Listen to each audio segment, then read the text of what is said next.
آگے اللہ فرماتے ہیں وَلَوْ شَاءَ رَبُّكَ لَآمَنَ مَنْ فِي الْأَرْضِ كُلُّهُمْ جَمِيعًا۔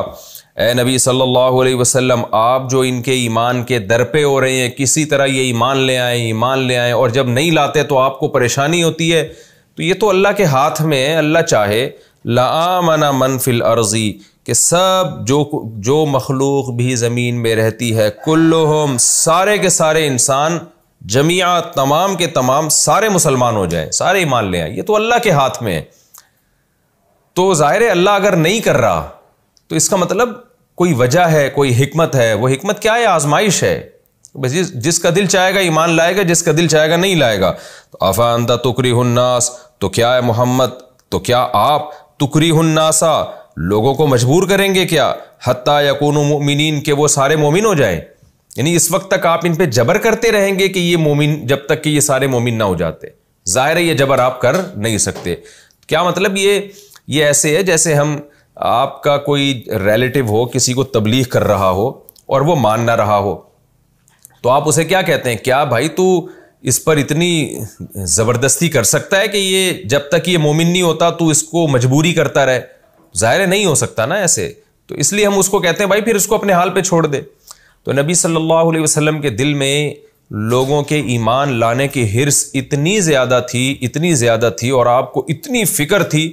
دو وجہ سے فکر تھی آپ صلی اللہ علیہ وسلم کو۔ ایک تو اس لیے بھی کہ انسانیت پہ رحم کا جذبہ کہ یہ جہنم کی آگ سے بچ جائیں، دوسرا اس لیے بھی کہ اگر یہ ایمان نہ لے کر آئے تو ایسا نہ ہو کہ میری تبلیغ میں کوئی کمزوری ہو، پھر قیامت کے دن مجھ سے سوال ہوگا کہ آپ اپنے مشن کی تکمیل نہیں کر کے آئے۔ تو اس لیے اللہ نے کہا کہ آپ جو ان کے در پہ ہو گئے ہیں، تو اللہ چاہے تو سب کے دلوں کو پھیر دے۔ جب اللہ نہیں پھیر رہا، اللہ تو جبر کر سکتا ہے، زبردستی دلوں کو جو ہے نا گھما دے ایک طرف۔ تو افا انت تکرہ الناس، تو کیا آپ لوگوں کو مجبور کریں گے کہ لوگ سارے مسلمان ہو جائیں؟ ظاہر ہے آپ مجبور نہیں کر سکتے، آپ میں یہ جبر کی طاقت نہیں ہے، آپ میں قوت نہیں ہے، کیونکہ آپ کا لوگوں کے دلوں پہ زور نہیں چل سکتا، یہ زور اللہ کا چلتا ہے۔ تو میں مجبور کر کے بھی مسلمان کر سکتا ہوں، کوئی نہیں بھی چاہ رہا ہو پھر بھی اس کو کلمہ پڑھوا دوں میں، ایمان لے آئے وہ۔ تو اس لیے یہ جبر میرا کام ہے، یہ آپ کا کام نہیں ہے، یہ مجھ پہ چھوڑ دیں آپ کا کام کیا ہے؟ لوگوں کی ہدایت، جو آپ کو جو میں نے کام ذمے میں لگایا ہے تبلیغ کرنا، آپ اس کام کو فوکس کریں، آپ اس کام پہ توجہ دیں، اور یہ ٹینشن نہ لیں بہت زیادہ، جو بہت زیادہ نبی صلی اللہ علیہ وسلم اس بات کی ٹینشن لیا کرتے تھے۔ وَمَا كَانَ لِنَفْسٍ أَن تُؤْمِنَ إِلَّا بِإِذْنِ اللَّهِ، اور اے محمد صلی اللہ علیہ وسلم، کسی نفس کے لیے یہ ممکن نہیں ہے کہ وہ ایمان لے آئے مگر اللہ کے حکم سے۔ تو جب اللہ چاہے گا ایمان لے آئے گا، نہیں چاہے گا تو آپ کے چاہنے سے یہ ممکن نہیں ہے۔ یہ سب تسلی کے جملے ہیں۔ وَيَجْعَلُ الرِّجْسَ عَلَى الَّذِينَ لَا يَعْقِلُونَ، اور اللہ یہ گندگی انہی لوگوں پہ ڈالتا ہے جو عقل سے کام نہیں لیتے۔ کیا مطلب؟ کفر کی گندگی اور ایمان کی توفیق نہ ملنے کی گندگی، شرک کی گندگی، یہ ساری جو باطل عقائد کی گندگی ہے، یہ انہی لوگوں پہ اللہ ڈالتا ہے جو عقل سے کام نہیں لیتے۔ یعنی یہ بھی ایک اشکال کا جواب ہے کہ اللہ تو جو ہے نا گویا زبردستی تو نے معاذ اللہ لوگوں کو کافر بنایا ہوا ہے، تو اللہ اس کا جواب دیتے ہیں کہ نہ نہ نہ، ہم نے بھی فرق کیا ہوا ہے کہ جو عقل سے کام لے گا اس کو ہدایت ملے گی، جو نہیں لے گا تو اس کے بارے میں اللہ کی چاہت پھر یہی ہوتی ہے کہ اس کو ہدایت نہ ملے۔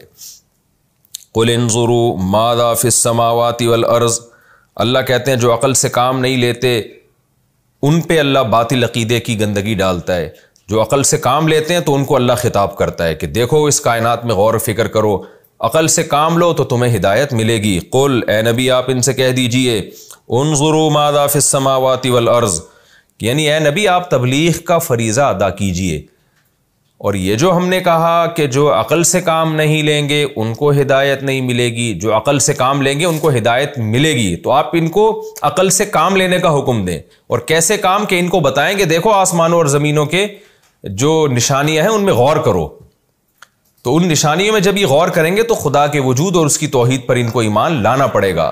تو آپ اس کام کو فوکس کریں کہ ان کو عقل استعمال کرنے کا حکم دیتے رہیں اور کائنات میں غور و فکر کرنے کا حکم دیتے رہیں۔ قل، اے نبی آپ ان سے کہہ دیجئے، انظروا ماذا فی السماوات والارض، دیکھو کیا کچھ ہے آسمانوں میں اور زمین میں، ان چیزوں میں غور کرو، انظروا ان چیزوں کو دیکھو، وما تغنی الآیات والنذر، لیکن پھر اے نبی ہم آپ کو بتا دیں کہ آپ یہ سمجھیں گے کہ اب یہ سارے اس کائنات میں غور کریں گے تو فوراً ایمان لے آئیں گے، نا نا نا نا، پھر بھی یہ توقع نہ رکھیں۔ وہ کیا ہوگا؟ وما تغنی الآیات والنذر، جو آیات ہیں، نشانیاں ہیں کائنات کی، اور نذیر کی جمع نذر، اور جتنے ڈرانے والے ہیں جیسے پیغمبر، علماء اور جو بھی مبلغین ہیں، سب ڈرانے والے ہوتے ہیں۔ تو یہ ڈرانے والے اور جتنی بھی ہماری نشانیاں ہیں یہ ان لوگوں کو فائدہ پہنچاتی ہی نہیں ہے، لا یؤمنون، جو ایمان لانا چاہتے ہی نہیں ہے۔ تو آپ ان کو غور و فکر کا حکم دے دیں، جو چاہتے ہیں ہدایت کا راستہ ان کو توفیق مل جائے گی، جو نہیں چاہتے ان کو ذرہ برابر بھی فائدہ نہیں ہوگا۔ فَهَلْ يَنْتَظِرُونَ إِلَّا مِثْلَ أَيَّامِ الَّذِينَ خَلَوْا مِنْ قَبْلِهِمْ، تو تم کائنات میں بھی غور کر کے دیکھ لیا تم نے، پھر بھی توفیق نہیں مل رہی تمہیں، یا کائنات میں غور کرنے کے لیے تیار ہی نہیں ہو، تو کیا یہ لوگ انتظار کر رہے ہیں؟ الا مثل ایام الذین خلو من قبلہم، انتظار نہیں کر رہے مگر صرف انہی جیسے ایام کا جو ان سے پہلے جن قوموں کے ایام گزر چکے ہیں، انہی جیسے ایام کا۔ پچھلی قومیں ہلاک ہوئی ہیں تو کیا یہ لوگ بھی ہلاکت کا انتظار کر رہے ہیں؟ بھئی یہ نشانی ہے، ان کو دیکھ کے ایمان لے آؤ۔ نہیں لاتے تو تم بھی کیا وہی انتظار کر رہے ہو جو قوم عاد، قوم سمود جیسے عذابوں کا؟ قل فانتظروا، اگر واقعی انتظار کر رہے ہیں تو اے نبی آپ ان سے کہہ دیجئے فانتظروا، تم بھی انتظار کرو، انی معکم من المنتظرین، میں بھی انجام کا انتظار کر رہا ہوں تمہارے ساتھ۔ دیکھتے ہیں انجام کس کے حق میں ہوتا ہے۔ ظاہر ہے ساری دنیا نے دیکھ لیا کہ رسول اللہ صلی اللہ علیہ وسلم کو اللہ نے غلبہ عطا کیا، اور جو آپ کے مخالفین تھے اللہ نے ان کو رسوا اور ذلیل کریں گے، تو فوراً ایمان لے آئیں گے، نا نا نا نا، پھر بھی یہ توقع نہ رکھیں۔ وہ کیا ہوگا؟ وما تغنی الآیات والنذر، جو آیات ہیں، نشانیاں ہیں کائنات کی، اور نذیر کی جمع نذر، اور جتنے ڈرانے والے ہیں جیسے پیغمبر، علماء اور جو بھی مبلغین ہیں، سب ڈرانے والے ہوتے ہیں۔ تو یہ ڈرانے والے اور جتنی بھی ہماری نشانیاں ہیں یہ ان لوگوں کو فائدہ پہنچاتی ہی نہیں ہے، لا یؤمنون، جو ایمان لانا چاہتے ہی نہیں ہے۔ تو آپ ان کو غور و فکر کا حکم دے دیں، جو چاہتے ہیں ہدایت کا راستہ ان کو توفیق مل جائے گی، جو نہیں چاہتے ان کو ذرہ برابر بھی فائدہ نہیں ہوگا۔ فَهَلْ يَنْتَظِرُونَ إِلَّا مِثْلَ أَيَّامِ الَّذِينَ خَلَوْا مِنْ قَبْلِهِمْ، تو تم کائنات میں بھی غور کر کے دیکھ لیا تم نے، پھر بھی توفیق نہیں مل رہی تمہیں، یا کائنات میں غور کرنے کے لیے تیار ہی نہیں ہو، تو کیا یہ لوگ انتظار کر رہے ہیں؟ الا مثل ایام الذین خلو من قبلہم، انتظار نہیں کر رہے مگر صرف انہی جیسے ایام کا جو ان سے پہلے جن قوموں کے ایام گزر چکے ہیں، انہی جیسے ایام کا۔ پچھلی قومیں ہلاک ہوئی ہیں تو کیا یہ لوگ بھی ہلاکت کا انتظار کر رہے ہیں؟ بھئی یہ نشانی ہے، ان کو دیکھ کے ایمان لے آؤ۔ نہیں لاتے تو تم بھی کیا وہی انتظار کر رہے ہو جو قوم عاد، قوم سمود جیسے عذابوں کا؟ قل فانتظروا، اگر واقعی انتظار کر رہے ہیں تو اے نبی آپ ان سے کہہ دیجئے فانتظروا، تم بھی انتظار کرو، انی معکم من المنتظرین، میں بھی انجام کا انتظار کر رہا ہوں تمہارے ساتھ۔ دیکھتے ہیں انجام کس کے حق میں ہوتا ہے۔ ظاہر ہے ساری دنیا نے دیکھ لیا کہ رسول اللہ صلی اللہ علیہ وسلم کو اللہ نے غلبہ عطا کیا، اور جو آپ کے مخالفین تھے اللہ نے ان کو رسوا اور